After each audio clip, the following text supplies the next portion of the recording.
Привет, меня зовут Ирина Дрофа, и вы смотрите Effort подкаст, подкаст о сознании и жизни воплощенного мастера на Земле. Сегодня хочу поговорить о страхе. Я сейчас нахожусь во Франции и живу в замке, настоящем таком фамильном французском замке, который до сих пор принадлежит наследнику семьи. И я здесь совершенно одна с котом. И как вы думаете, какой самый частый вопрос задают мне мои друзья и близкие? Конечно же, не страшно ли тебе? Я всем отвечаю, что нет, но на самом деле это не так. Представьте себе жить в огромном четырехэтажном замке, который был построен в 15 веке, потом он еще достраивался, и последняя постройка была в 19 веке. То есть он реально древний, он полон антиквариата, и он стоит посреди поля. Здесь, конечно, есть забор, но нет ни охраны, ни соседей ближайших, только я и кот. И когда темнеет, а сейчас темнеет порядка 7 вечера, здесь просто хоть глаз выколи на улице, только луна и звезды, никаких фонарей. Проходит дорога не так далеко, но она такая сельская, деревенская дорога. И только я. Замок современный, он полностью оборудован и отоплением, и электричеством, и светом, и интернетом, все в нем хорошо. Но все-таки это старое здание с деревянными полами, которые издают звуки. Он окружен лесом, лес тоже издает звуки. И я все эти недели, пока я здесь нахожусь, наблюдаю за собой и за тем, как ведет себя мой ум и что с ним делает страх. Надо сказать, что в страхе ничего плохого нет. Он, конечно, неприятный, и очень много можно услышать в эзотерике о том, что страх — это противоположность любви. Что вот если взять, опять-таки, дуальность и две крайности, то любовь будет на одном конце спектра, а страх будет на другом конце спектра. Страх часто называют противоположностью любви. Но страху все-таки надо отдать должное. Это очень древний механизм, который еще древнее, чем человеческое тело, который нами унаследован из материи, из животного мира. И цель у него одна — это содержать нас в живых. Страх — это главная черта животного мира, и он очень полезен. Многие века и тысячелетия он помогает животным, материальным существам выживать. И это вещь, от которой нам никогда не избавиться. Вот что я понимаю. Это то, что прошито в нас, в нашем ДНК. И эта вещь, она нам уже во многом часто не служит, но это часть такой базовой прошивки, от которой никуда не деться. Но сделать все-таки что-то можно. Страх — это энергия, застрявшая в уме. Он не исходит от души, он не исходит от «я есть». Это такое создание разума, продукт ума, который находит какие-то внешние триггеры и предсказывает, всегда основываясь на прошлом опыте, чем это может нам грозить, и таким образом стремится нас защитить, предсказать, как нам действовать дальше. Например, когда я здесь слышу какие-то неожиданные звуки, мое воображение мгновенно рисует самые разные картинки, и чаще всего эти картинки, они откуда-то из кино. Слава богу, я не так много смотрела в своей жизни фильмов ужасов, но какие-то образы в моей картотеке имеются, и вот они умом сейчас подтягиваются, когда слышатся какие-то непонятные звуки, которые мой ум объяснить не может. Мой ум мыслит так: здесь только я и кот. Почему на крыше я слышу какие-то стуки? Ну, конечно же, я дальше начинаю себе объяснять и рассказывать, что это вот мы в лесу находимся, что на крыше могла сесть птица, там, и так далее, и так далее. Но очень прикольно, интересно наблюдать за тем, как мгновенно ум подтягивает картинки, и если дать ему волю, если начать в эту сторону смотреть, то, конечно, страх становится сильнее. Также страх напрямую связан с прошлым. Если с нами в жизни что-то страшное и неприятное происходило, конечно же, при первых же признаках похожей ситуации страх внутри нас поднимает голову. Часто страхи мы просто наследуем из культуры, из религии, из семьи. То есть страх может быть даже не нашим, как вот в моем случае, когда у меня вообще всплывают образы из фильмов ужасов. Это не происходило со мной, это все исключительно картинки, кем-то придуманные.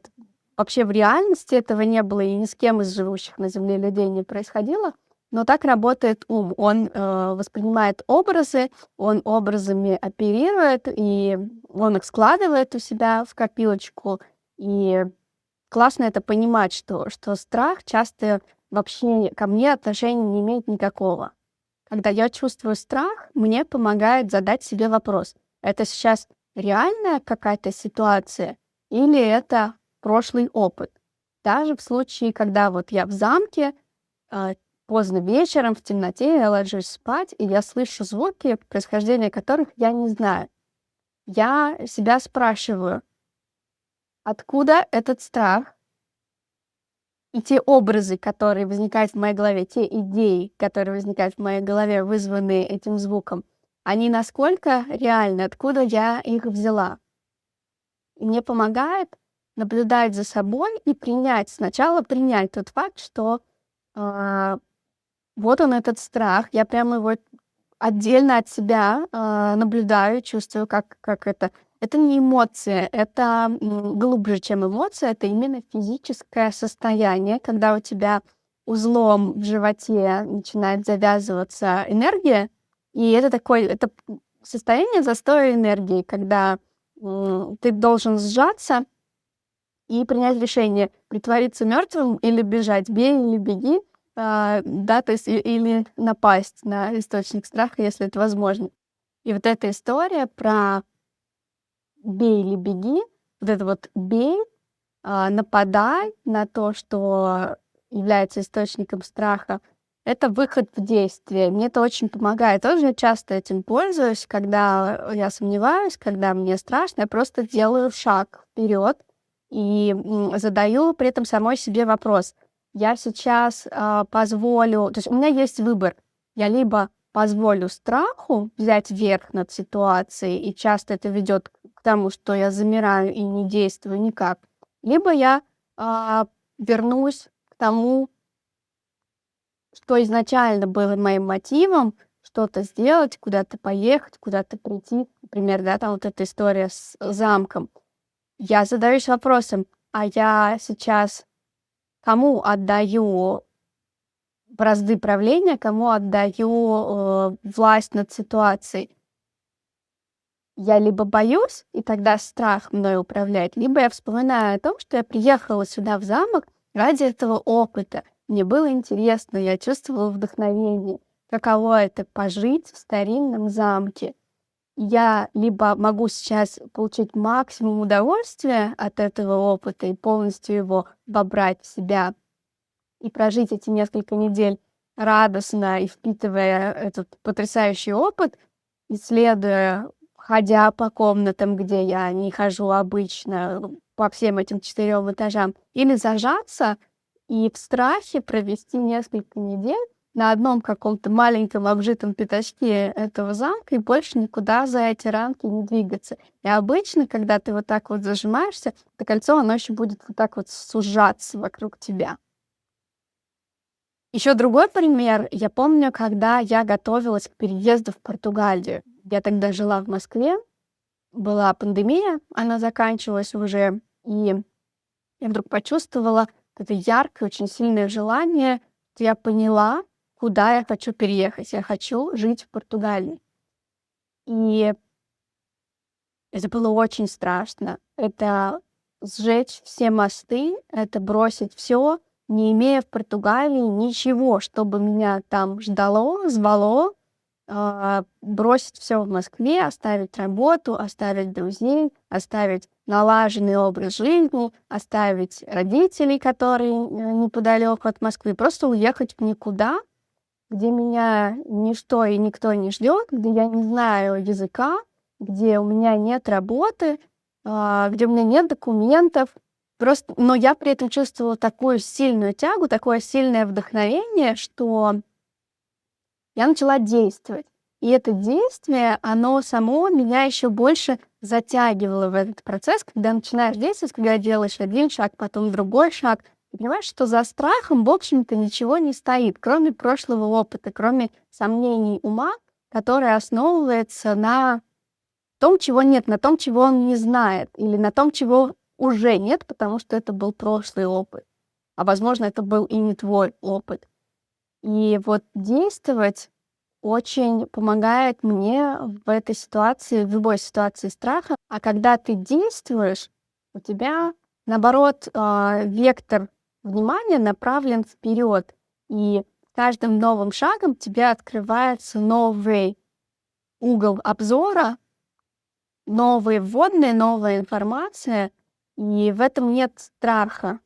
Еще в ситуации, когда страшно или тревожно, мне очень помогает найти, над чем поржать. Ну, правда, всегда в любой ситуации, во-первых, можно найти над чем посмеяться. Во-вторых, можно всегда посмеяться над собой, потому что в ситуации страха мы выглядим глупо, действуем глупо, и лучшее лекарство от этого — увидеть, посмотреть на себя со стороны, опять-таки немножко отстраниться от ситуации и увидеть всю вот эту картинку, как она есть, и себя как главного персонажа этого смешного мультика, и действительно становится очень забавно. А вот уж, пожалуй, чему действительно страх является противоположностью, так это смеху. Смех мгновенно убирает вот это внутреннее напряжение, этот узел в животе и дает расслабление. Ну и самое простое, и одновременно с этим самое сложное, что можно сделать со страхом, это подышать. Просто сесть, подышать, позволить этому страху быть, понаблюдать за ним. И когда ты с ним не борешься, со страхом, он постепенно растворяется. Ты просто садишься, смотришь на него, признаешь, что да, мне страшно, признаешь присутствие страха, и это позволяет тебе с ним сосуществовать, как минимум. Я помню, когда я уже жила в Португалии, вот первый год подходил к концу, у меня заканчивались деньги, и я встретилась лицом к лицу с самым таким базовым главным страхом, страхом смерти, страхом в буквальном физическом смысле не выжить, умереть с голоду или с холоду, э, неважно чего, от отсутствия денег. И это не тот страх, который возникает, как вот здесь в замке, от какого-то внезапного резкого звука или страх темноты. Это такой страх, который с тобой длительный период времени. Он уходит и возвращается. С ним невозможно справиться один раз. И когда меня эта волна страха снова настигала, я просто выходила гулять и просто бродила по парку или по улицам города, но больше по парку. Природа прям помогает вспоминать о том, что мы ее часть, и что мы в некотором смысле бессмертны. Да, не в телесном смысле, а страшно чаще всего именно за телесность. Но природа, она помогает вспомнить про вот эти циклы рождения и перерождения, почувствовать себя частью большого единого целого, что тоже дает большое такое расслабление. Ну и вот я просто ходила по парку или садилась на землю, на траву и дышала. И это длилось неделями, этот процесс. И в какой-то момент это помогло. В какой-то момент я просто признала то, что да, во-первых, мне страшно. Да, мне страшно за мою шкуру, за мою физику, за мою телесность. И, во-вторых, я в какой-то момент, благодаря тому, что я не стала бороться со страхом, не стала от него бежать, я просто согласилась с тем, что этот страх действительно имеет под собой почву. Это реальный страх. У меня реально заканчиваются деньги, у меня реально нет работы, и этот страх имеет право сейчас на существование, и действительно может произойти то, чего я боюсь, что будут какие-то последствия, что да, может быть, я не умру, потому что я найду какое-то другое решение ситуации, но тем не менее какие-то неприятные последствия, которых я не хотела бы и не планировала бы, они вполне реальны. И вот когда я с этим согласилась с тем, что страх имеет место быть, что да, может так получиться. А что если? А что если я действительно умру? Вот не будет у меня ни еды больше, ни крыши над головой, и никто мне, представим, что не сможет помочь. Окей, я умру физически. И в этот момент пришло осознание, что даже тогда я продолжу существовать, что я вечна, что я божественное существо, я бессмертная душа. Вообще у страха, все страхи можно свести к 3. Это такие 3 слоя, 3 уровня страха, от которых, очень много производных. Любые страхи происходят от этих 3. Первое — это страх не выжить, страх вот это вот потери физического тела. Второй страх — это страх быть отвергнутым в социальном смысле. То есть это вот если страх не выжить — это уровень нижней чакры, страх, быть отверженным — это социальный уровень, уровень солнечного сплетения.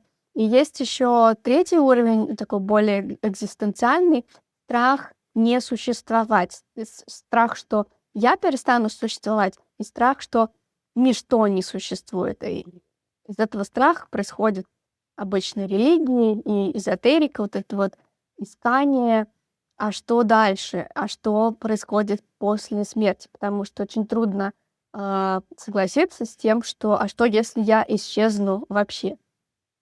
И вот когда я позволила себе все эти 3 уровня страха принять, когда я выбрала его в себя, вдышала, так скажем, вдохнула эти страхи в себя, я поняла, что нет, я не перестану существовать.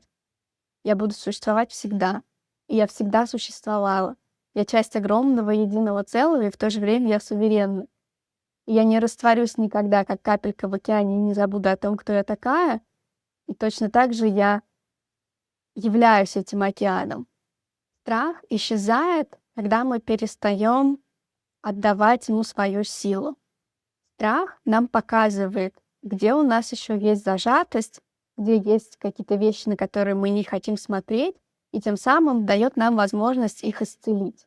Настоящее мастерство — это не бесстрашие. Настоящее мастерство — это чувствовать страх и при этом двигаться вперед, помня о том, кто командует твоим парадом. Страх или вдохновение, или мечта, или желание испытать какой-то опыт. Вот это и есть воплощенное мастерство.